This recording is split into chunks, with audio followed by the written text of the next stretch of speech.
एकल प्रणाम, जय श्री राम। मैं आचार्य अपर्णा तिवारी एक बार पुनः आप सबके अपने यूट्यूब चैनल गणेशा एकल विद्यालय में स्वागत करती हूँ। आई होप आप लोग अच्छे से रह रहे होंगे और अपने जीवन को सफल बना रहे होंगे। एक बार पुनः मैं आप सबके बीच में एक नई जानकारी के साथ उपस्थित हुई हूँ। मैं आशा करती हूँ आप सब मेरा वीडियो देखते होंगे और मेरा वीडियो आप सबको पसंद आता हो। अगर अच्छा लगता है तो प्लीज़ लाइक, कमेंट और सब्सक्राइब करें और अपना प्यार और सपोर्ट ऐसे ही बनाए रखें। चलिए हम अपने टॉपिक की ओर चलते हैं।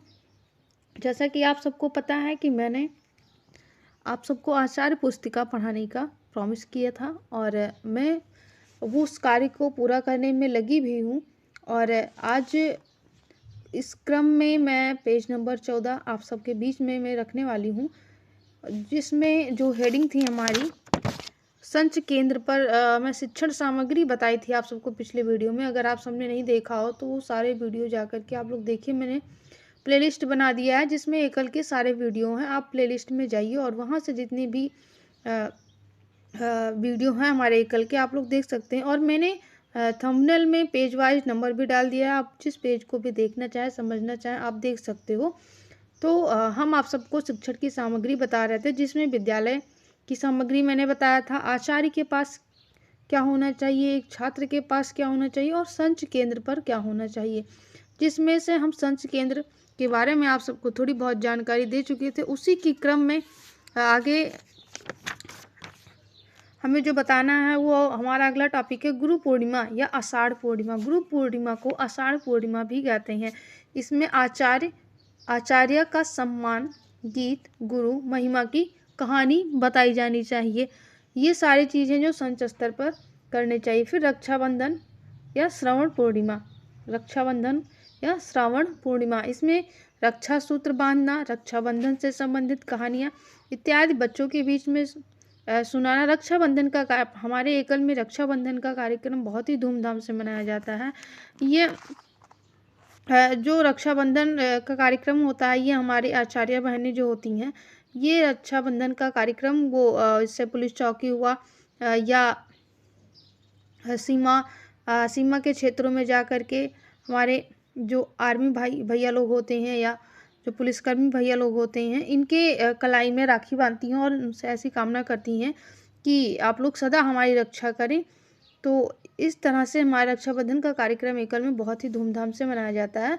इसके बाद सरस्वती पूजा, जो कि माघ शुक्ल पंचमी को मनाया जाता है। ये सरस्वती पूजा जो होती है, इसमें गीत की प्रतियोगिता की जा सकती है और सरस्वती माता की पूजा इत्यादि किया जाता है। इसके बाद में विजयादशमी, दीपावली, होली, श्री रामनवमी, श्री कृष्ण जन्माष्टमी इत्यादि कार्यक्रम मनाए जाते हैं अपने एकल में। फिर स्थानीय पर्व त्यौहार, जो अब स्थानीय पर्व त्यौहार मतलब जिस स्थान पे हम रह रहे हैं उस स्थान का जो पर्व होता है उसे स्थानीय पर्व कहते हैं। जैसे वार्षिकोत्सव में संच की योजना अनुसार इसमें गांव के सब लोगों, बच्चों के माता पिता के साथ साथ आसपास के प्रमुख व्यक्तियों तथा सहयोगी परिवारों का भी निमंत्रित किया जाए।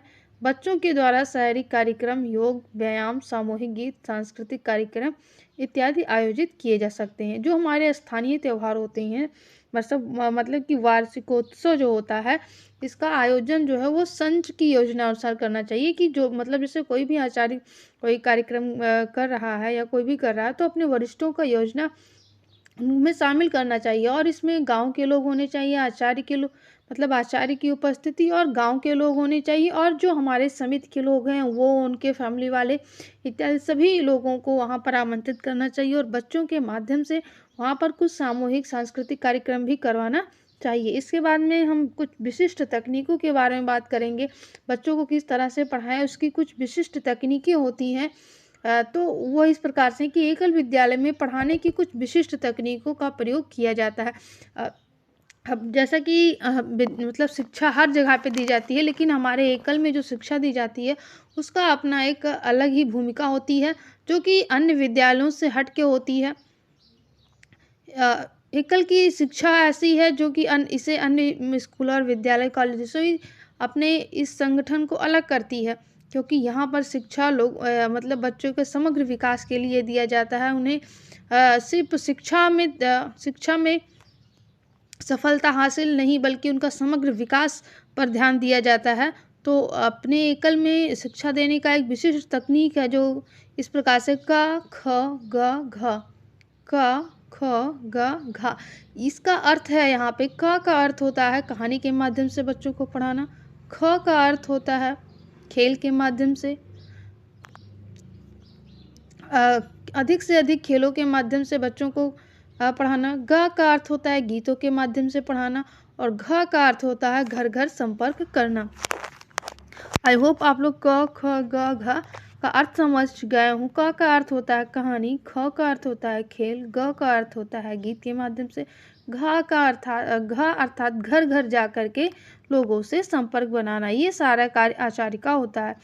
अपने घर का ही माने, जो आचार्य होते हैं वो बच्चों को अपने घर का ही माने और आत्मीयता बनी रहे ऐसा व्यवहार करना चाहिए। डिजिटलाइजेशन के बढ़ते हुए उपयोग को देखते हुए एकल विद्यालय योजना में भी बच्चों तथा आचार्यों को इस शिक्षा के माध्यम से बताए जाने का प्रावधान करना चाहिए।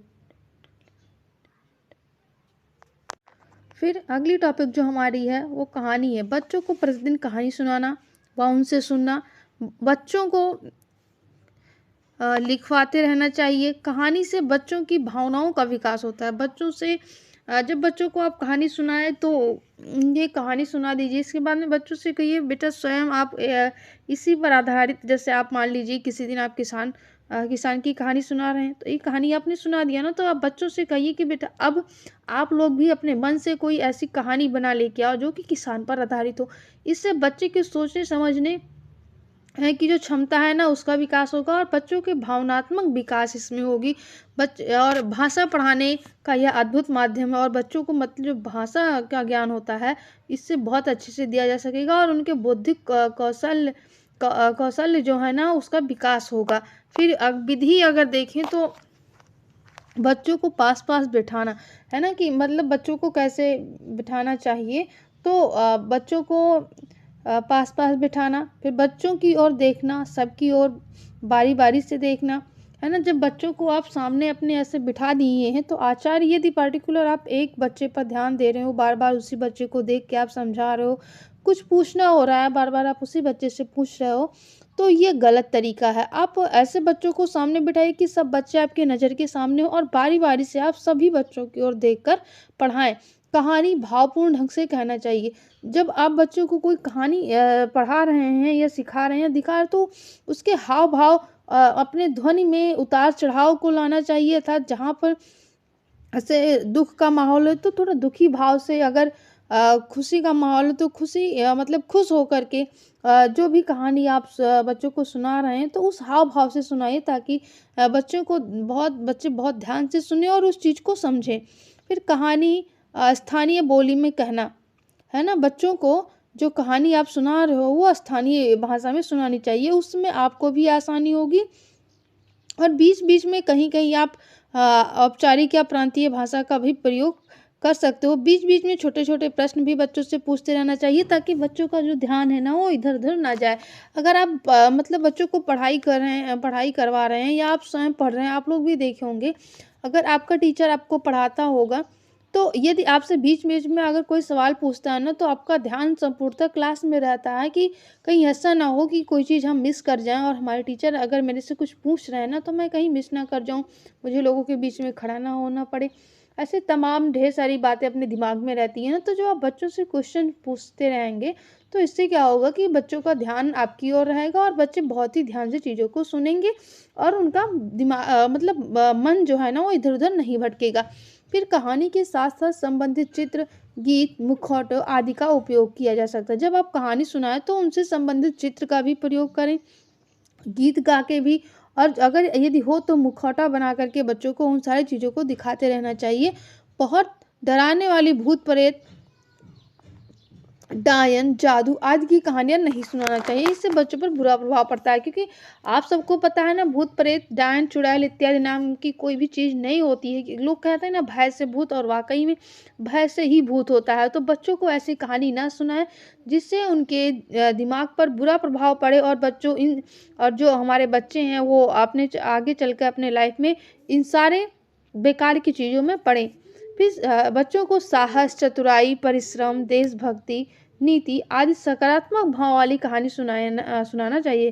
क्योंकि कहते हैं ना, जैसा जिस माहौल में आप रहोगे ना, आपका दिमाग सेम वैसा ही बनेगा। तो बच्चों को एक अच्छी-अच्छी कहानी आप सुनाइए, ताकि वो मतलब जिस प्रकार से वो कहानी सुनेंगे, वैसे उनके मन में एक तस्वीर बनेगी, और वह तस्वीर यदि अच्छी बनेगी तो वो सही दिशा की ओर आगे बढ़ेंगे, सकारात्मक सोच उनके मन में विकसित होगा। यदि आप उन्हें उल्टी-सीधी कहानियाँ सुना रहे हैं या दिखा रहे हैं, तो उनके दिमाग में उस प्रकार से प्रभाव उन पर पड़ेगा। इसलिए बच्चों को आप कौन-सी कहानी सुना रहे हैं, किस प्रकार से उनके बीच में उठ बैठ रहे हैं, किस तरह से बातचीत कर रहे हैं, ये सारी चीज़ें, आपका पूरा हाव-भाव जो है वो आप सिर्फ़ आपके ऊपर प्रभाव नहीं डालता, बल्कि उन 30 बच्चों पर भी प्रभाव डालता है, जो आपके समक्ष बैठे हुए हैं। तो कहानी के बाद उसमें मिलने वाली नैतिक शिक्षा के बारे में बच्चों से पूछना चाहिए। आप बच्चों को जब कहानी सुना दें, तो बच्चों से आप प्रश्न पूछिए, बच्चे आप इस कहानी के माध्यम से क्या समझे, इस कहानी से हमें क्या सीख मिलती है। तो सब बच्चों से आप अलग-अलग चीज़ें जब मतलब ये एक ही सवाल आप सब बच्चों से पूछेंगे, तो बच्चे अलग-अलग तरह से जवाब देंगे। कोई कुछ बताएगा, कोई कुछ बताएगा। इस तरह से तमाम ढेर सारी बातें बच्चों के समक्ष आएँगी, और बच्चे अलग-अलग तरीके से सीखेंगे। और बच्चों को कहानी तथा बच्चों से भी कहानी सुनना और प्रश्न उत्तर करना, अभिनय करवाना इत्यादि चीज़ें बच्चों से करवाते रहना चाहिए, ताकि वो अच्छे से पढ़ाई कर सकें। फिर हमारा जो अगला विधि है, ये तो हो गया हमारा कहानी का विधि। अगला हमारा जो विधि है गीत, वो हम आप सबको अगले वीडियो में बताएँगे कि गीत के माध्यम से बच्चों को कैसे पढ़ा सकते हैं। तो आई होप आप सबको मेरा ये वीडियो अच्छा लगा हो, और जो चीज़ मैं आप सबके बीच में रख रही हूँ, मैं आशा करती हूँ कि आप लोग स्पष्टता इसे समझ पा रहे हों, और ये आपके लाइफ में काम कर रहा हो। धन्यवाद। जय श्री राम।